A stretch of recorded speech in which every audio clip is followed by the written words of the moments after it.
Hey, hey, how are y'all lovely people doing today? I hope it's good. I hope you liked my little dance I had going on there, a little shimmy shimmy with it. But hey, I'm coming at you with some Don to Don season 2. I was watching it with my bud, and I was just loving the evil eye action, and I thought I'd break it down for y'all, give you some of my thoughts. So let's get right into it. So this whole ordeal starts off with Gigi going to Granny Seiko's in hopes of getting rid of this demon he's been seeing. Now, most people don't really like Gigi. I think he's just a cool, bubbly guy. Maybe a little over the top with the women, but he's chill, keeps it genuine, and if you're gonna hate, you can hate.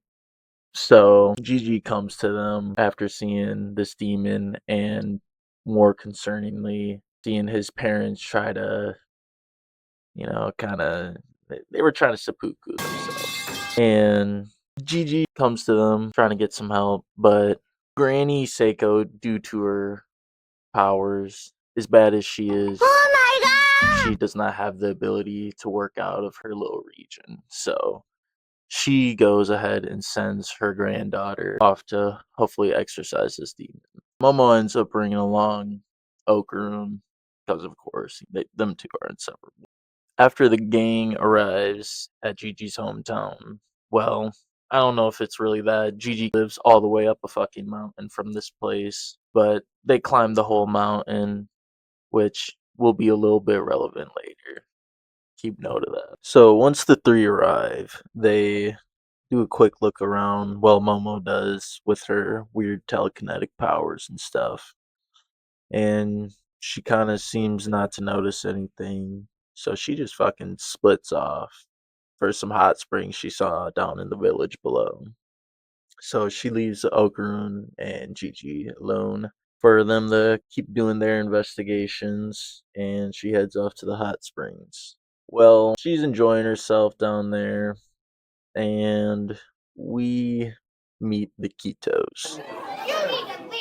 Now, these guys are what I can only describe as the human embodiment of fucking fecal matter. They're just living shit. And they come in and they are immediately on some weirdo shit. Hey, sweetie. You know about gators? Huh? What do you mean, like alligators? Sure.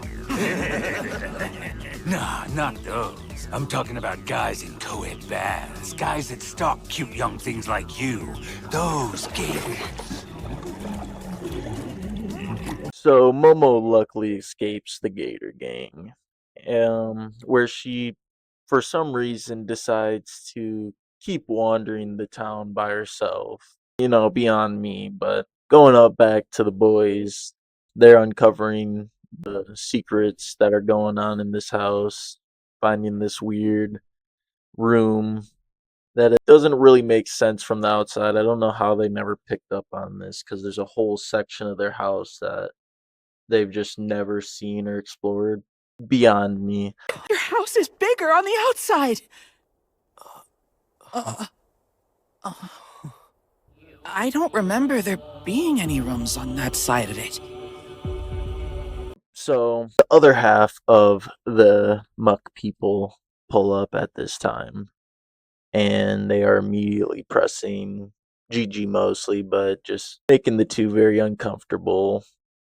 Where and one of them decides to pull out a shotgun on Gigi, telling him, "Hey, you better not have anyone else over here. You better listen to us. Be a good little boy."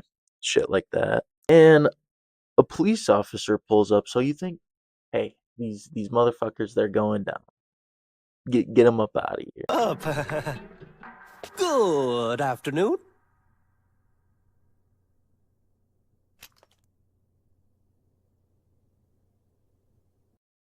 No, the police officer's working with them for whatever fucking reason. And the rest of the Gator gang pulls up, and they're just having a hoot and a holler, having a little tea party. So while those two are getting harassed by the whole group of skinwalkers, Momo's still just walking around the town enjoying her day, and she comes along a shrine get some information about the town from Shrine Dude, Unibrow guy. Cool dude, we'll see him later.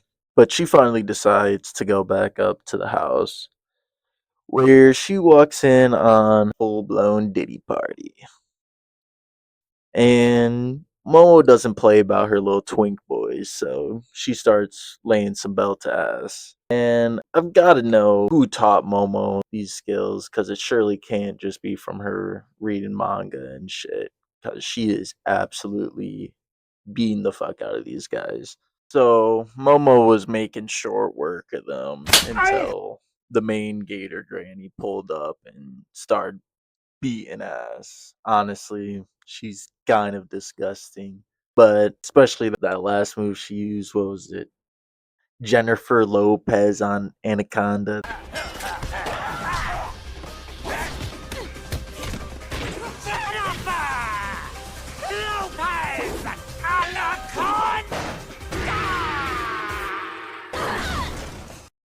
That move ended up smashing Momo through the wall that the boys were picking at earlier. And as if these muckmen couldn't get any worse, this is the room that they've been sacrificing people in for generations. And they plan to continue with these group of high schoolers here. So Momo's getting sucked up by the room. This is I don't know what's going on here, but she starts getting swallowed up. Gigi and Okaroon decide to get their asses up and push the Gator Gang down into the hole with Momo. So now everyone is in the sinkhole to who knows where.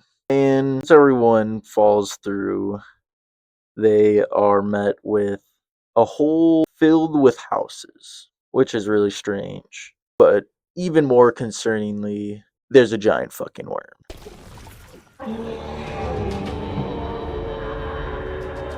This is the worm that the Kitos have been feeding people to for generations now, it seems. And even the group of high schoolers has more common sense and takes one look at this thing and goes, that's just a giant man eating worm.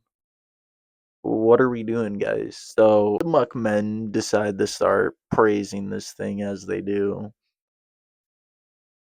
And as it does, it swallows all their asses whole, as they deserve. So the Muckmen are thankfully gone now, but the group is still in the hole with this giant worm.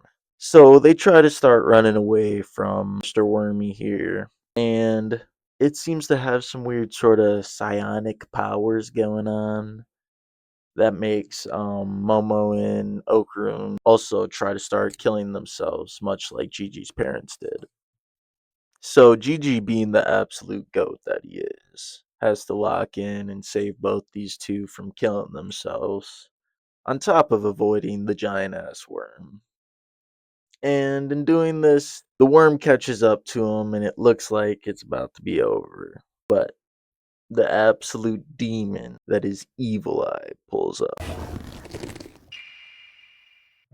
And he seems chill right now, honestly. He's just blocking the suicide beams for him, so kind of a cool guy for the time being. But this allows Okaroon to get back to his senses and transform and try to take off. Well, he does take off the worm's head, but it really doesn't do much. The thing immediately regenerates, as giant worms do. So Okaroon's way off now, and Gigi and Momo have to start running again. But the Evil Eye seems to have a particular interest in Gigi. Now, when Gigi looks into the Evil Eye's eye, yeah, when he looks into the Evil Eye's eye, he sees its backstory, as one does in anime.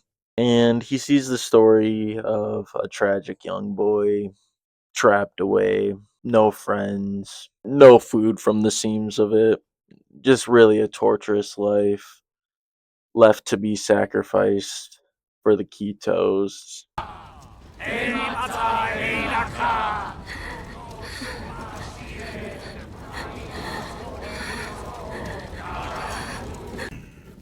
See? He's moving! This leads Gigi to feeling sorry for the evil eye, and he feels compelled to help it now. And this leads him to the bottom of the pit, which is just a bunch of houses from different eras stacked on top of each other. Now, once he reaches the bottom of the pit, he enters the room that he saw in the boy's memories, and he sees the boy, obviously just a corpse now after generations and generations. And this is the part where the evil eye tries to possess Gigi, obviously. So Gigi is kind of transported into the evil eye's mind or something like that, and he sees the young boy again.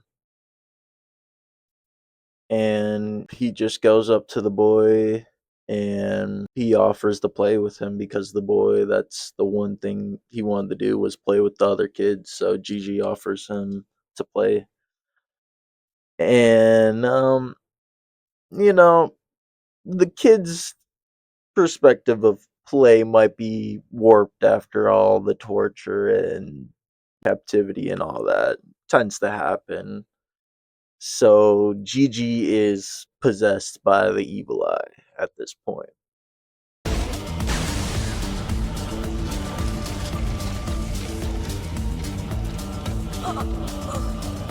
At last, I have control of this body. With it, I shall kill all humans. Gigi! Was that the Evil Eye's power? Now that he has a proper body going on, the evil eye is ready to play, i.e., beat the ever living crap out of whatever he sees. So the evil eye starts off his tirade with absolutely frying Momo with a kick, sending her through this pole. And then he kind of just sits there and narrates a little bit with his paw, his raw dogs on her for whatever reason. Um, so the evil eye has this kind of like death aura thing that he can manipulate into this house, and he can use it to trap people or offend stuff, but he can also manipulate it into his death soccer ball. Now, the way Evil Eye uses this thing is an absolute art. He starts off by warming up with the worm. Yeah, a little tongue twister for you.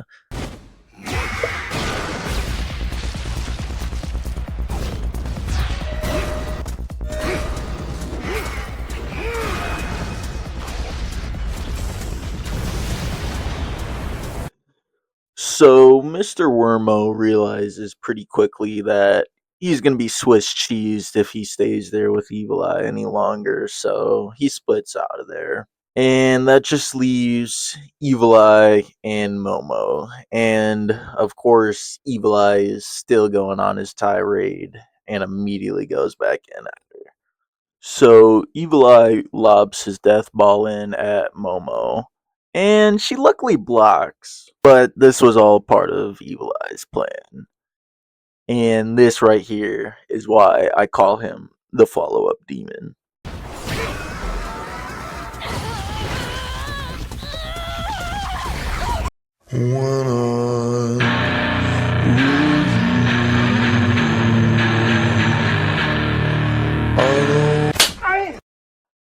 After frying Momo with that combo, Evil Eye goes in to finish her off, but luckily Okarun pulls up and blocks his kick. So the two manage to escape whilst avoiding a hailfire of death balls. And this is just another showing of Evil Eye's prowess right here. Because him being able to pinpoint snipe them from this one room at the bottom of the fucking pit all the way throughout is just, it's beauty. But once the two do manage to escape him, Okarun kind of just breaks down his plan to Momo. I'm staying back. Don't worry about me. I'm going to protect you because you're my everything. And I'm nothing without you.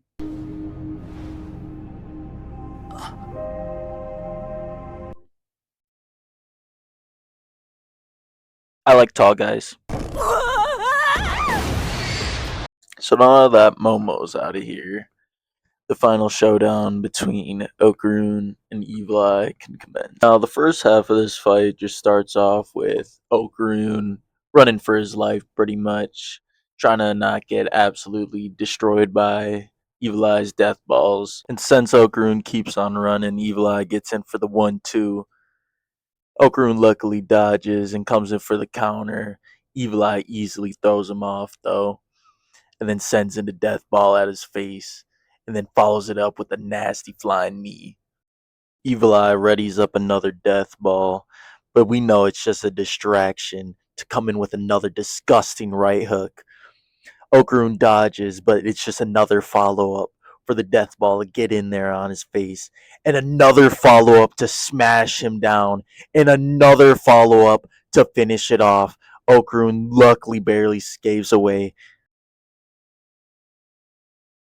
But yeah, it is not looking good for the boy wonder Okarun out here. All he's really managed to do at this point is dodge and tickle him a little bit. And to make matters worse, Mr. Wormo has been poisoning the air, because he's a little sorry sort. And this means that Evil Eye wants to finish up the battle quickly before his precious little body gets hurt at all, so Okarun is in for some trouble. Unfortunately, playtime is over.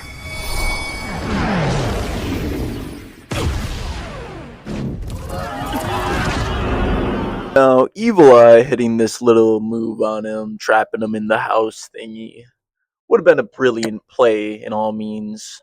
Okarun's just been dodging this whole time. Evil Eye has been absolutely working him as long as he can get his hands on him, so trapping him in a little fucking box seems like a great idea.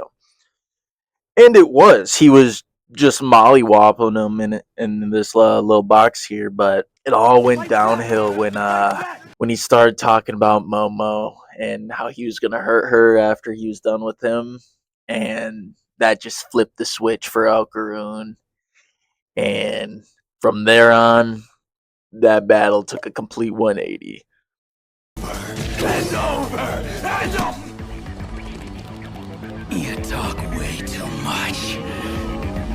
I'm a chill guy usually, but you did 3 things you shouldn't have. It might be kind of hard to tell, but Okarun actually isn't much of a fighter, believe it or not. He's pretty much just good at dodging and torpedoing through stuff like a madman.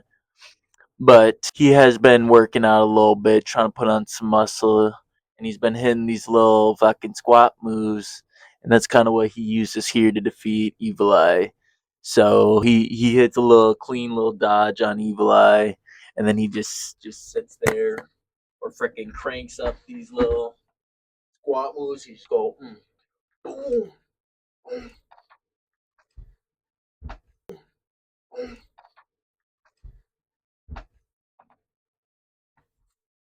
Yeah, just like that. So yeah, that's how the battle between Evil Eye and Okarun finished up.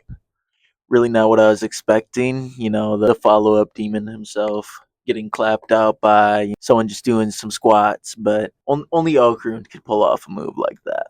But just seeing how Evil Eye moved there and fucking just sent in those death balls just to open him up, to slam him with another big fucking hit after another hit is just fucking great. And like, it's like honestly scary seeing how he fights because it's like savage in one way because he's just throwing out these fucking haymakers, flailing his body around and shit. But then on the other end, it's him sending in those fucking death balls to just distract you for a second. That's so precise and just calculated. It's beautiful. But this is not the end of the follow up demon. He's called the follow up demon for a reason. This motherfucker is right back in the next episode. But I think I'll leave that for you guys to enjoy in your own time. Like I said, Evil Eye comes back right away for more hands. The Ketos get puked up for some fucking reason. They should have just stayed away. Unibrow comes to fight with Evil Eye and stuff. Maybe we even see a special badass grandma at the end there. But the rest of this arc is just great. The Evil Eye arc is been way past my expectations leading up from season one. But like I said, I highly suggest checking out Don to Don. Takeaways: Evil Eyes, dope as fuck. He's the follow up demon. And I don't know, let me know if you want me to do the other seasons of Don Don Don. And that's about all I got for y'all. Peace.